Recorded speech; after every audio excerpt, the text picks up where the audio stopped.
খাদ্য অধিদপ্তরের এখনো যাদের পরীক্ষা বাকি আছে, যেমন সহকারী উপখাদ্য পরিদর্শক, খাদ্য পরিদর্শক, কম্পিউটার অপারেটরের লিখিত পরীক্ষা এবং ব্যবহারিক পরীক্ষা, তাছাড়াও অন্যান্য সকল পদ বা যেই পদগুলার এখনো পরীক্ষা বাকি আছে সেই সব পদের জন্য আজকে কিছু গুরুত্বপূর্ণ তথ্য এবং পরীক্ষার তারিখ নিয়ে কিছু বিশ্লেষণধর্মী কথাবার্তা বলবো।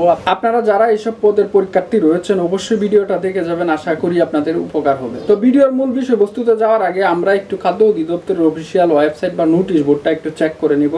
তো আপনারা আমার হাতে ফোন দেখতেছেন, ওইখানে আমরা খাদ্য অধিদপ্তরের অফিসিয়াল ওয়েবসাইটটাতে আছি।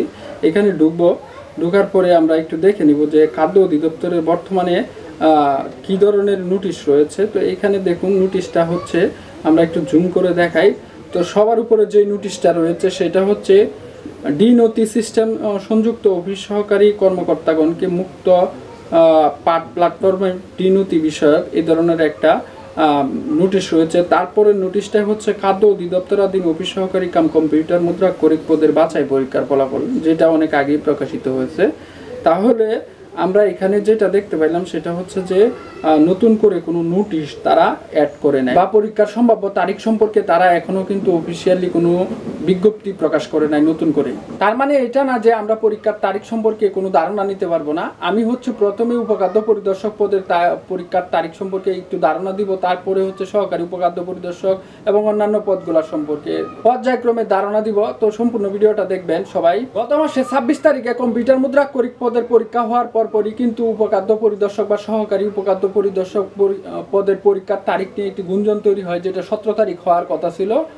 তো কিছুদিন পরে কিন্তু উপখাদ্য পরিদর্শক পদে পরীক্ষা হবে এই ধরনের কথা বলা হয়েছে, যেটা 17 তারিখে হবে।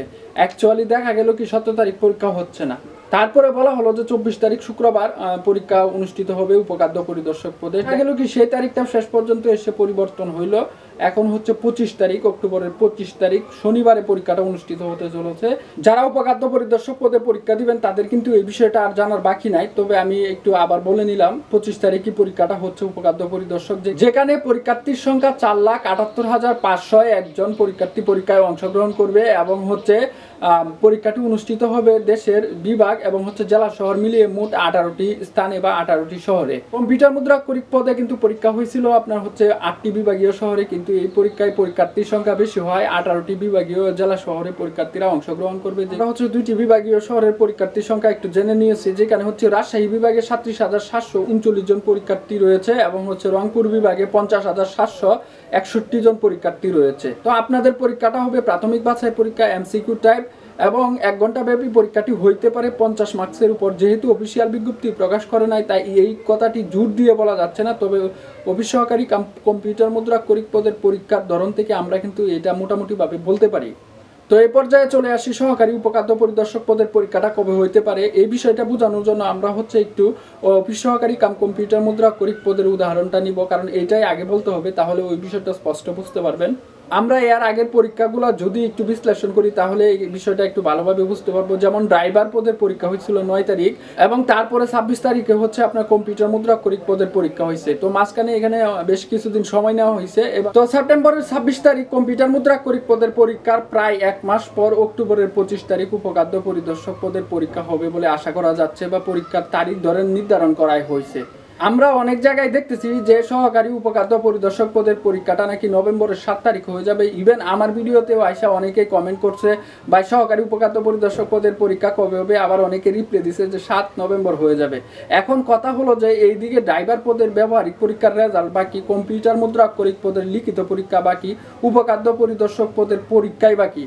খাদ্য অধিদপ্তরের 25 ক্যাটাগরির পদসংখ্যার মধ্যে 15টি পদের 3টি ধাপে পরীক্ষা অনুষ্ঠিত হয়েছে, যেগুলা প্রায় 1 মাস বা 1 মাসেরও বেশি সময় নিয়ে বা 1 মাস পর পর অনুষ্ঠিত হয়েছে। তাহলে এই পর্যায়ে দেখা যায় যদি 25 তারিখ পরীক্ষা হয় উপখাদ্য পরিদর্শক পদের এবং 7 তারিখ হয়ে যায় সহকারী উপখাদ্য পরিদর্শক পদে, এখানে প্রায় 12 বা 13 দিন সময় হইতেছে। তো 12-13 দিন সময়ের ব্যবধানে এতগুলা পরীক্ষার ধাপ সম্পন্ন কইরা আপনাদের পরীক্ষা নেওয়া কি সম্ভব? এটা আপনারাই বলেন। কেন আপনারা যারা 7 তারিখের কথা বলতেছেন বা 7 তারিখ সহকারী উপখাদ্য পরিদর্শক পদের পরীক্ষা হয়ে যাবে বলতেছেন, তাদেরকে বুঝাইলাম, তারা বলেন যে 7 তারিখ কিভাবে পরীক্ষাটা হয়। তাহলে ভাই সহকারী উপখাদ্য পরিদর্শক পদের পরীক্ষাটা কবে হবে? এটা আসলে হচ্ছে নভেম্বরের মধ্যে হওয়ার সম্ভাবনা রয়েছে, তবে এটা নভেম্বরের শেষের দিকে চলে যাইতে পারে। উপখাদ্য পরিদর্শক পদে প্রার্থীর সংখ্যা 4,78,501 জন, কিন্তু সহকারী উপখাদ্য পরিদর্শক পদে কিন্তু প্রার্থীর সংখ্যা আরো বিশাল হবে। যেই কারণে এই পরীক্ষাটার জন্য কেন্দ্রের সংখ্যা বাড়াতে হবে এবং তার কারণেই কিন্তু সময়টা নেওয়া হচ্ছে। এবং বিশেষ করে সুষ্ঠু ও সুন্দর একটি নিয়োগ দেওয়ার জন্য প্রপার একটি সময়ের অবশ্যই প্রয়োজন রয়েছে। তো এই পর্যায়ে আসি, কম্পিউটার মুদ্রাক্ষরিক পদের পরীক্ষাটা কবে হবে? লিখিত পরীক্ষা যেটা বাকি আছে, এটা হচ্ছে অক্টোবরের মাঝামাঝি আপনারা হচ্ছে বিজ্ঞপ্তি পেয়ে যাবেন। আজকে যেহেতু 12 তারিখ চলে, আপনারা হয়তো বা আগামী সপ্তাহের মধ্যে হচ্ছে একটা বিজ্ঞপ্তি পাবেন যে পরীক্ষাটা অ্যাকচুয়ালি কবে হতে চলেছে। ব্যবহারিক পরীক্ষার পর আপনারা ভাইবা দিবেন, তারপরে কিন্তু চূড়ান্ত নিয়োগ হবে। আমরা সকলে একটা জিনিস জানি যে খাদ্য অধিদপ্তরের 1791টি পদের বিপরীতে প্রায় 20 লাখেরও বেশি আবেদন পড়ছে, যেটা বাংলাদেশের রেকর্ড সংখ্যক আবেদন। তাহলে দেখা যাচ্ছে গড়ে প্রায় 1116 জন করে একটি পদের বিপরীতে লড়াই করবে। এত প্রতিযোগিতামূলক পরীক্ষায় আপনারা বলতে পারেন যে ভাই এই পরীক্ষায় অংশগ্রহণ করে লাভ কি? এত প্রতিযোগিতার মধ্যে আমরা কি টিকতে পারবো? এ পর্যায়ে আমি একটি বাস্তব অভিজ্ঞতা আপনাদের মাঝে তুলে ধরি। যখন কম্পিউটার মুদ্রাক্ষরিক পদে পরীক্ষা হয়েছিল, তখন আমি আমার বিভাগীয় শহরে একটি কেন্দ্রে উপস্থিত হয়েছিলাম, যেখানে আমি আমার নিজের চোখকে দেখেছি একটি রুমের মধ্যে 60টি আসন ছিল, সেখানে মাত্র 18 জন উপস্থিত হয়েছিল, আর বাদ বাকি সিটগুলা ফাঁকা ছিল, অর্থাৎ উপস্থিত হয় নাই। প্রত্যেকটা হলে বা প্রত্যেকটা রুমের মধ্যে কিন্তু এইরকমই একটা অবস্থা ছিল আর কি। তাহলে আমরা বাস্তবে দেখতে পাইলাম যে এখানে মাত্র 25% বা তারও কম পরীক্ষার্থী পরীক্ষায় অংশগ্রহণ করছে। এইবার কিন্তু আপনাদের পরীক্ষার সময় এটাই হবে, যেহেতু এটা 2023 সালে সার্কুলার ছিল এবং 2025-এর সার্কুলার করা হয়েছিল। এত আগের সার্কুলার হওয়ার কারণে কিন্তু অনেক পরীক্ষার্থী এখন আর পরীক্ষায় অংশগ্রহণ করতেছে না। তাই আপনাদের কিন্তু সুযোগ রয়েছে, যদি 100 জনের মধ্যে 25 জন মাত্র অ্যাটেন্ড করে, তাহলে কিন্তু প্রতিযোগিতাটা অনেক কমে আসছে।